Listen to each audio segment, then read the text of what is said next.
Hey everybody, I'm Mark Gilead, and you're watching your new favorite song right here on AIM Country Music Television. Today, our guest is a man whose voice carries the sound of the heartland and the soul of American workers, Ansel Brown. Ansel just released a 7-song EP that celebrates hard work, family, and faith. He's the kind of artist who doesn't just sing about America, he lives it. His music and lyrics lean into stories of truckers, dreamers, and every other person you think of when you think of the folks who keep this country rolling. And his latest release, We Make America Run, is an anthem dedicated to just that group, the unsung heroes who get up every day and keep this great nation moving. It's powerful, it's real, and it's pure Ansel Brown.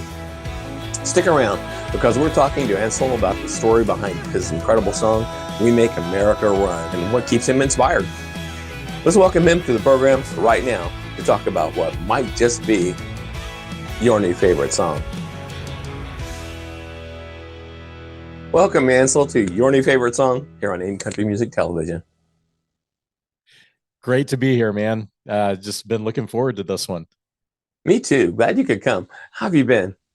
I'm doing good, man. Just staying busy and making things happen, and really just like I'm where I want to be right now. So I'm incredibly blessed at this point. Yeah, you seem like you're in a good spot. You're one of those guys who's really living the story they're telling. You've had your share of heartaches and challenges. Uh, there's also a pretty good gap in there that probably contributes to your story. And on top of all this, you're a marketing guy, which to me, that maybe explains the drip release of your music. I think it's brilliant, by the way. Oh, thank you. You're one of the first people to bring that up. So I appreciate that. Well, with social media being so front and center to the industry, a drip campaign seems like a really good strategy to me. If for no other reason to keep your name out there, it keeps your songs popping up in front of your fans. It's another excuse to say, add me to your playlist. And you're popping up in front of new potential fans all the time. Yeah, I think it's when you've been gone for a while and you really want to get on everybody's radar again, I think the best way to do it is to do the trickle out, and you come out with a couple, then you come out with a bunch, and then you come out with a couple, and then you come out with a bunch. So that's kind of what I'm doing.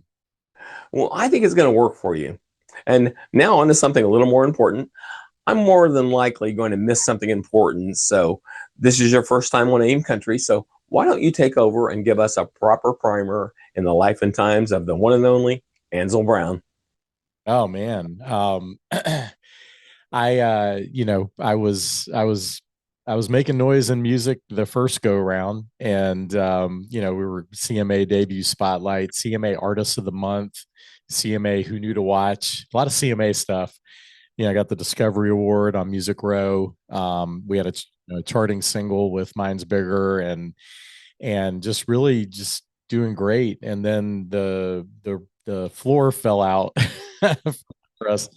We had the big says it's a long time ago, but it was the stock market crash really kind of impacted me, and I had to learn quickly how to just support myself, and because I had investor and things like that. So I was riding pretty loose in the beginning, and then I really had to kind of dig in deep to figure out what does somebody do when they've given up everything in their life to chase the music dream, and then the money's just suddenly gone. And so it was an interesting time for me, but it made me learn the value of perseverance and making stories out of your music. So a lot of people release music, and before you know it, it's that becomes a story, but not always. And in my case, I was writing music that I needed, or I learned how to connect with events in the world. So like the final space shuttle launch, and veterans and children's hospitals, and things like that. So I started really from a from a marketing and messaging perspective. I started linking songs to different things, and then that would turn into doing the final space shuttle launch, and working with Peter Cullen, the voice of Optimus Prime, on my song Our Country, and putting it out there, and just World of Outlaws Racing, writing a song for them. And it really changed me. It wasn't wasn't just about the performing. It was about what do you do? How is a song bigger than the song? And really that's how I started to think from that point on. And it really made a huge difference in my life. And then I went through some stuff in 2014 and I got out of music. And I stayed out for a little while and for a long while.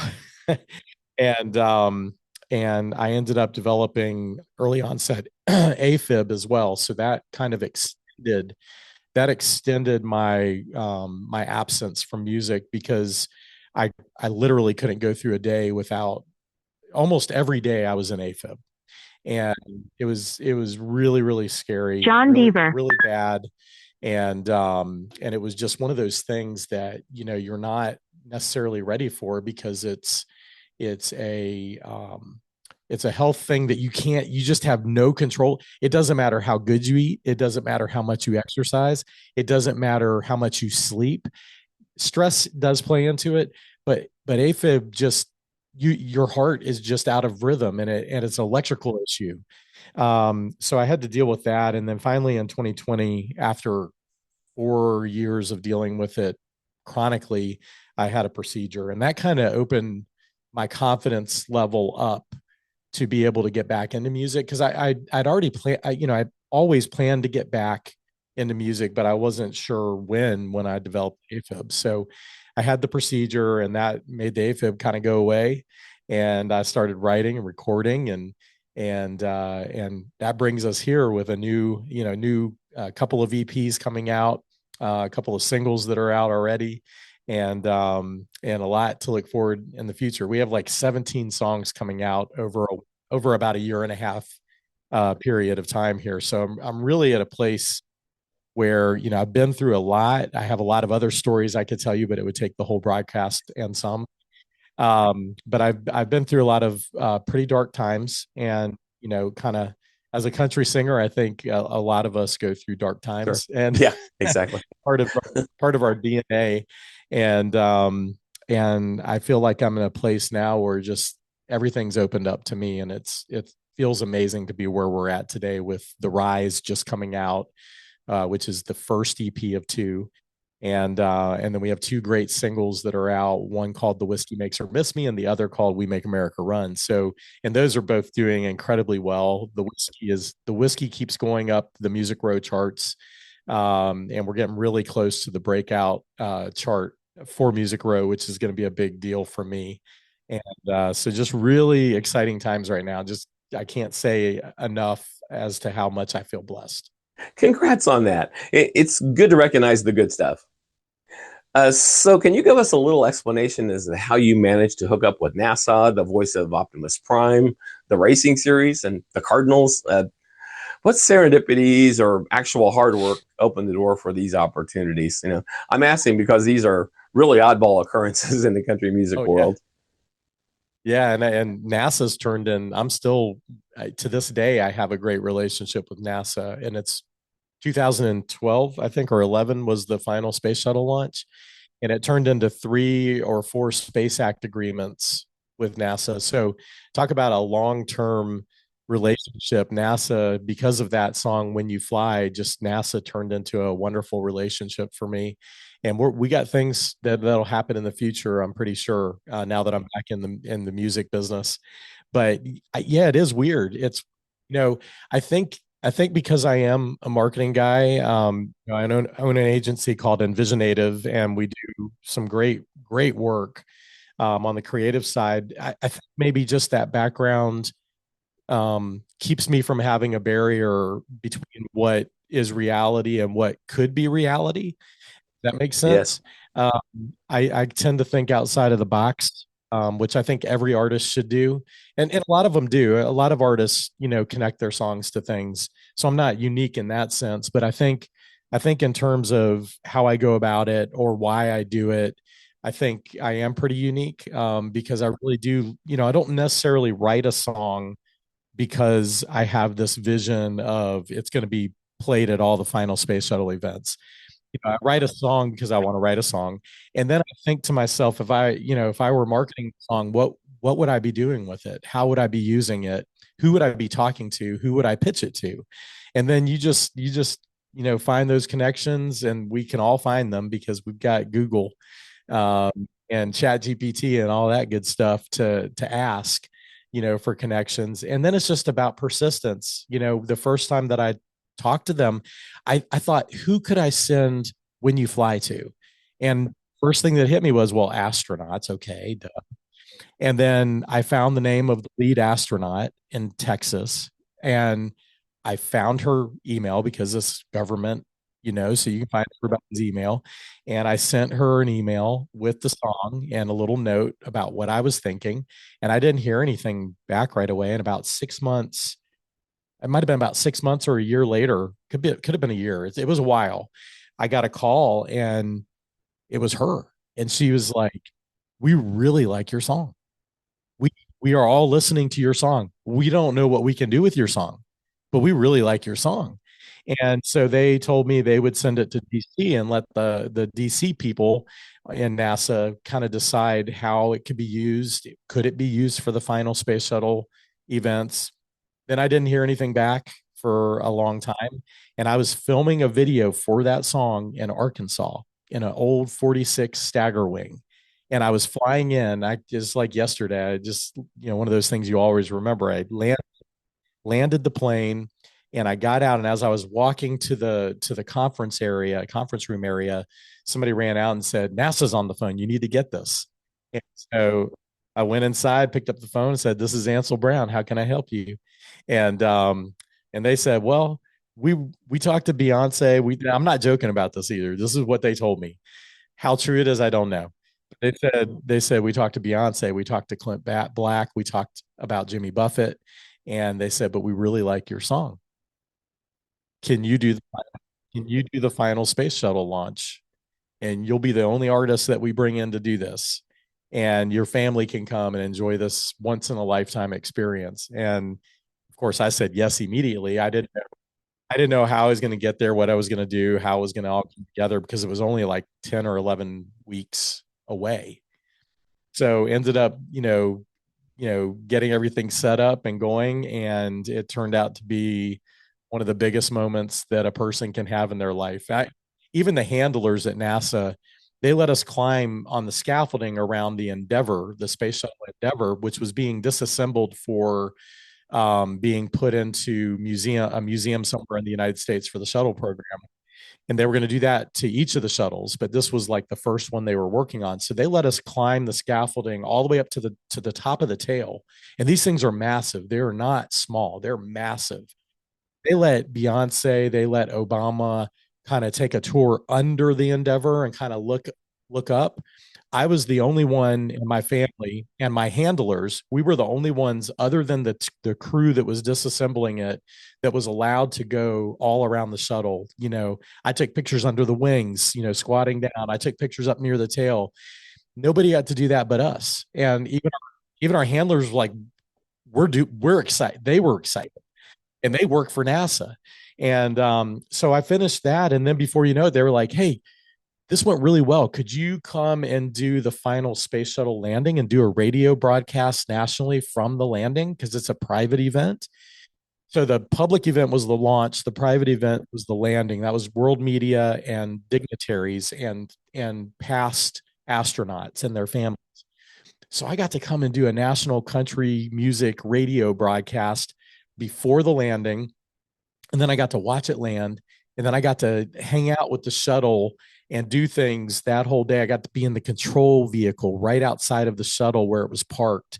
I got to do all these behind the scene tours with our handlers and one of my musicians, and it was just amazing. Like I was speechless. Like I was like, and I was like, it was like a movie, man. It was like surreal. And then, after that, they were like, "Hey, this went really well. We really like what you're doing. You're very positive. Can you come talk to all of the people that are going to be losing their jobs for the farewell ceremony to the shuttle? You're going to need to talk right after the administrator of NASA." So I was like, "Well, yeah, I'll do it." So I came in, I gave a speech, and then I sang "When You Fly" to 10,000 people that were all getting ready to have to change careers. I got to hang out with the head of the space shuttle program for a while, and it was just that was another just completely real moment.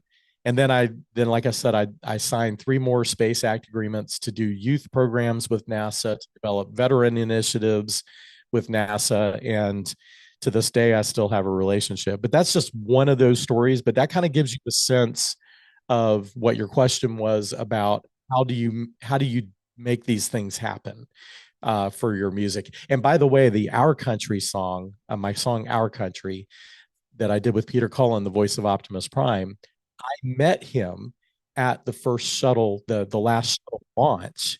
He was also there for the release of Dark Side of the Moon, Transformers, and he was with a bunch of kids. And I serenaded him in the conference room. I asked permission, and they let me go in there and sing "When You Fly" a cappella to him. Before I was done, he had tears down his face, and he was like, "Man, I like you." And I was like, man, I really like you too. And before you know it, we were talking on the phone about my song because he's a huge supporter of veterans. And he's like, man, I'll narrate that intro for you. That's really awesome. It's something every country musician or songwriter can take from this interview, but I think folks in any industry can look at you and see what taking that initiative can do. My first thought when I looked at this was that And I you must was have had some existing connections, but it's really awesome to hear that you just thought, I need to talk to these people. And then you dug in yep, your heels and and I give up. actually made it happen. Oh yeah, and not give up and just keep if one connection doesn't work, go to another one, and just somebody will want to listen to you at some point. And if you have a good storyline and you've thought it through and you're like, man, I think this really could be the song for the shuttle program, and you really believe that in your heart, man, don't ever stop pushing that song don't just get it to the fans. I mean, the fans are great, but they're not going to connect you to NASA necessarily, unless they work for NASA and they become a, but it's on you as the artist, as the writer, to really, really try to make something happen with your music. And that's kind of so now I feel like I'm known as the guy that everybody's like, how did he do that? That's that's kind of who I am, and I'm trying to do that again in this part of my career. We've got things going on now that I'm trying to put together that are just as big or bigger than what I did the first go round, and again, it's all tied to a song or I songs, have a lot of confidence and you can pull this off.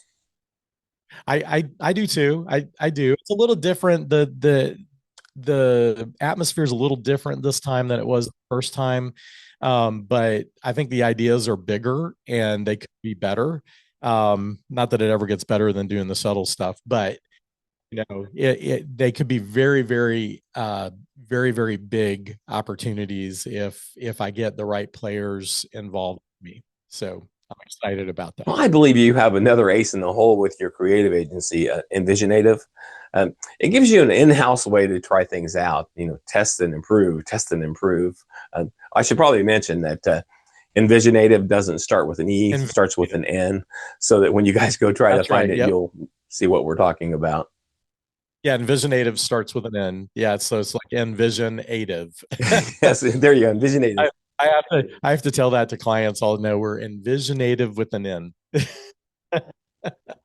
Well, I know you've written quite a few songs on your own, but these last two that are doing very well, Whiskey Makes Her Miss Me and We Make America Run, they're both written by other folks. I'm always interested in the process of songwriters choosing songs from other writers. What does it take for a song to get on your radar when you're thinking about that next project? I always, every time I've recorded, I've always had other people's songs in my music because, there are so many good writers out there that don't go out and perform. They write. They write amazing stuff. And I feel like if I hear a song and I connect to it in some way, it doesn't mean that it literally has to connect to me, but it means I have to feel it, right? I have to feel the passion in the song and the story behind the song. And if I don't feel that, then I typically will pass on a song. But in this case, the Whiskey Makes Her Miss Me and We Make America Run are both really, really close to my heart. And it's not that We Make America Run is like a blue collar anthem. And I'm not saying that I'm out there working on a field, or with a tractor myself. I'm celebrating the people. Now I have worked blue collar in my life. I'm a country singer now, but I have worked plenty of blue collar jobs in my life. And I can honestly say that the people that work the blue collar trades really do make this country, they make them run. And so my connection there, it's just like if I were to write a song about veterans, I have a real passion. I'm not a veteran, but I have a huge passion and huge friend base in the veteran community. So I'm always going to say, it doesn't mean I'm a veteran. It means that I care about the veterans and I support our veterans. Same thing with blue collar, man. I really do support the people. I grew up in a blue collar family. My granddad was a pressman for a newspaper for 40 years. I come from blue collar roots, and so I chose that song, "We Make America Run," because of my family lineage, and how we have always been a blue collar family. And my dad was in the Navy on top of that, so I have the military side of my family, and I've got the blue collar. And this song, encompasses all of that: teachers, firefighters, police, tractors, farm workers, you know, veterans, everybody's included in that blue collar, "We Make America Run" statement. But, so I heard that song and I'm like, man, I've got to do this song. Whiskey Makes Her Miss Me. No, I don't right now have a girlfriend or anybody that misses me because of whiskey. That I know of. I'm not sure. Like, I can't say for sure that I don't have anybody like that in my life, that doesn't miss me, that is drinking whiskey. But, but I will say the storyline of, losing a relationship and having those feelings that are constantly there. In this case, the man is being visited by the woman who, every time she drinks whiskey, he knows she's going to be at his door. And, and he in turn knows that he is going to miss her and want to rekindle the relationship every time that she visits him. But to her, it's just this one thing, and it's the only time she wants to be with him. So I do kind of relate to that with something I went through in my life. When I got out of music the first time, it was a very traumatic experience for me. So I have a very deep connection to the mindset of the guy in the song, even though I didn't write it. And these songs were written by like Liz Hengber, Rob Crosby, Jesse LaBelle, Ian Flanagan of I believe he was pretty big on The Voice. So the Whiskey song has some great writers, and the "We Make America Run" song also has great writers. So I just feel like every time I do songs, yes, I would do a whole album of my own songs, but I never can do that because I always find songs.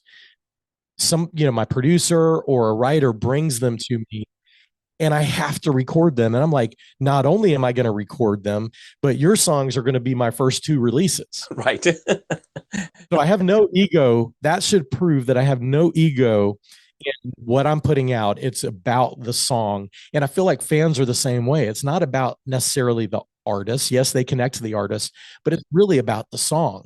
And if you connect with people through the song, that's what you want. And so if I'm connected to it, I feel like there's a better shot that people that listen to my music are going to be connected to it. Yeah, I think that's true. When I got your info, I started running through your music on Spotify, and I wound up playing a little game of "Did he write it?"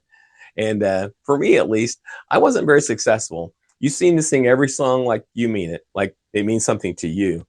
You do an excellent job of weaving that emotional thread through whatever you're singing. Even on songs like "Whiskey Makes Her Miss Me," they sound like you're telling your own story.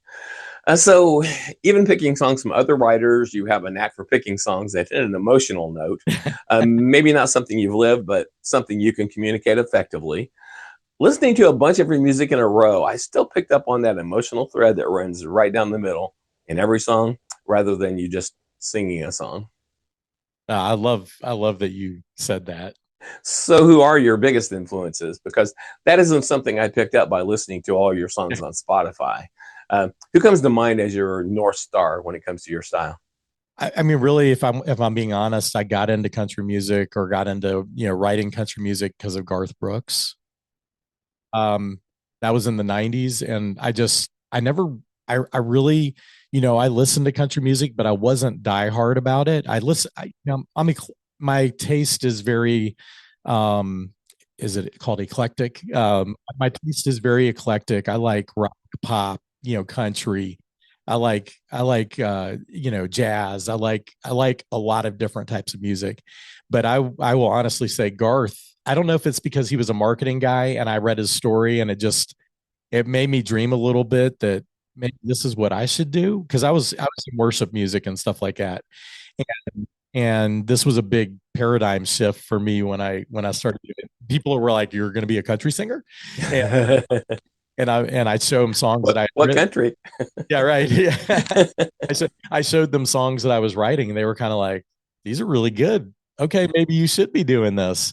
And but Brian Adams, like rock, 80s rock, Brian Adams, was a big influence on me, and you know, like lots of bands like Foreigner, and I don't know, it's something about the ballad, the rock ballads really is what, and that might be the emotional connection I feel with songs, is because I grew up listening to those huge rock ballads, and I think I think and Brian Adams, like big at ballads, big at rock ballads, and I think that really just set that thread that goes through the songs.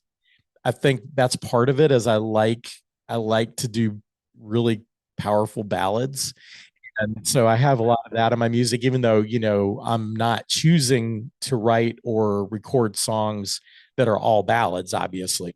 But that really kind of that's the main line in my songs is I if I connect to it emotionally, man, it's just going to match me. So I had lots of influences. I would say even Prince was like an influence, and I just and on my first album, I don't know if you know this, but I had a famous '80s lead singer back me up on. It's called. You need to listen to it. It's called "You Deliver Me." Nobody knows this. Like I didn't advertise anything. I was not very good at marketing back then. I don't think. I had David Pack is backing me up on that song. So he Is does that right? I'm gonna go back and listen to that again. if you know Ambrosia, he was the famous high voice of Ambrosia, and he is the doing the background vocals on "You Deliver Me" from my first album, and nobody even knows I did that. And We'll all be listening to it after this. yeah, yeah. And it's a beautiful song. Talk about like a powerful ballad. It really is powerful. And I didn't really even get to push it. I got out of music, and then I didn't really do music literally except for writing. I didn't do anything for like 10 years. So I just yeah, but I have so many influences I couldn't even start to name them all. But I in my life I never got to meet Garth, but I got to meet like other artists like Phil Vassar, and I met Carrie Underwood. I met artists that I think all do really good job with ballads and power songs and things like that. And then I got to Colin Ray. I sat down and had a really wild conversation with him one time. And he was one of the guys that really did influence from the vocal ballad standpoint. Colin Ray just has a beautiful voice, but he has two different personalities. He's got the country singer, Colin Ray, and then he's got the English crooner, Colin Ray. And I got to meet both of them when we had about a 2-hour conversation one time in Nashville, sitting in a lobby.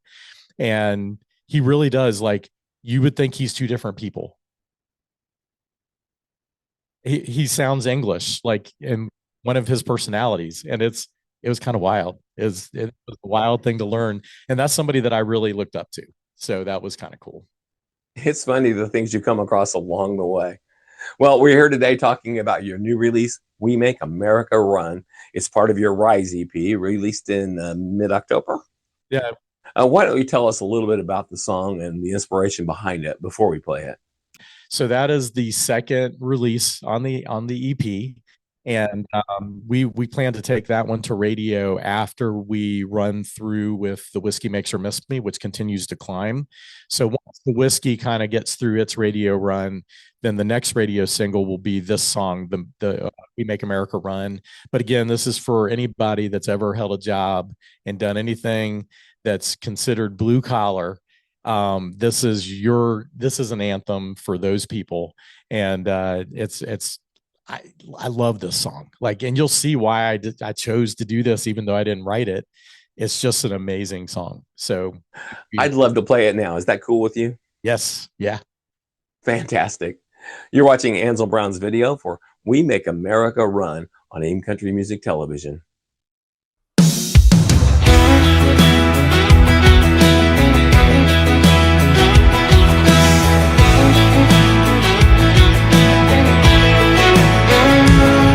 We were running them roads in 18-wheelers, Green Bay Packers, Pittsburgh Steelers. We ain't afraid of doing a little hard work.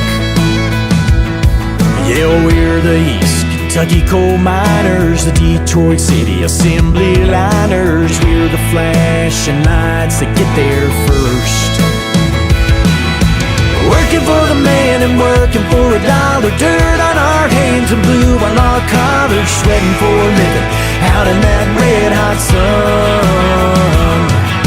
Planting that seed and swinging that hammer. Land of the free and the John Deere tractor. Up with the sun, out there getting it done. Yeah, we make America run.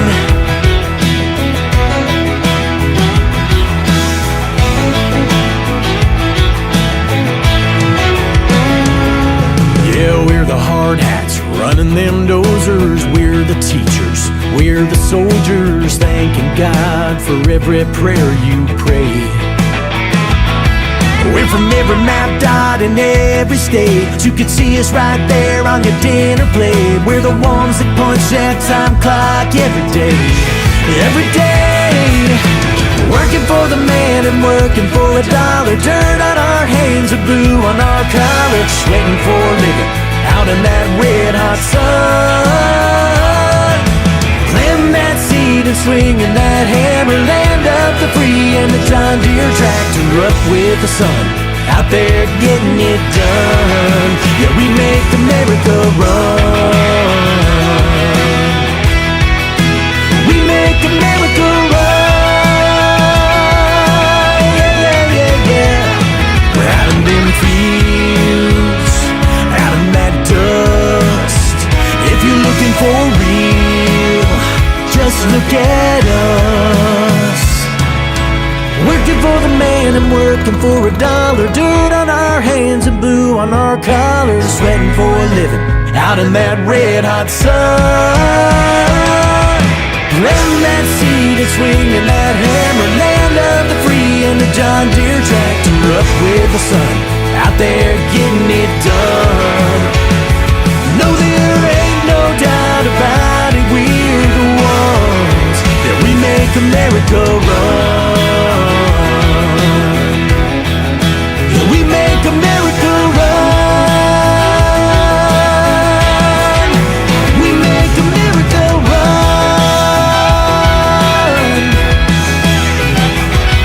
That's right.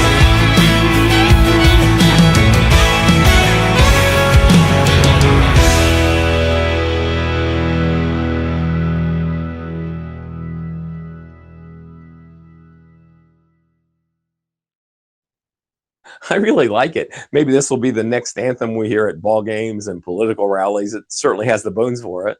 Oh yeah, absolutely. I'm hoping it catches on, and I'd love to see it at a college, football game one day, in the middle of, I don't know, Indiana, maybe. Yeah, there you go.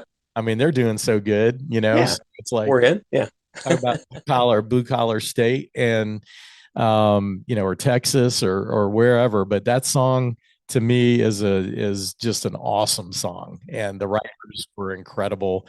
And those writers included like Jim Collins, Matt Wynn, Wade Kirby, just some really good writers, man. They really are. Well, I've really enjoyed having you on today, but I guess I need to bring this to a close. So tell us where to find you online, on stage, and where we can buy or listen to all of your music. Awesome. Obviously, you can find me wherever music is streamed or purchased, like Amazon Music, iTunes, Apple Music. Spotify is really important for us artists. So the more that you add my songs to your playlists, and favorite them and download them, the better. And so I need all the support I can get there. My website is anselbrown.com. And you should be able to find most things out about me there, whether I'm performing anywhere near you. It should be right there on the homepage as they pop up. And yeah, so I'm on Facebook and TikTok, and just make sure it's the real Ansel Brown, because there are a bunch of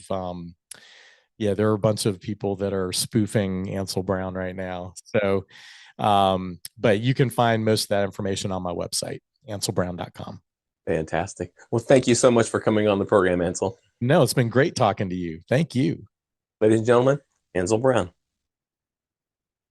So, you think, is We Make America Run going to be your new favorite song? This has been Mark Gilliatt for AIM Country Music Television. Thank you so much for watching.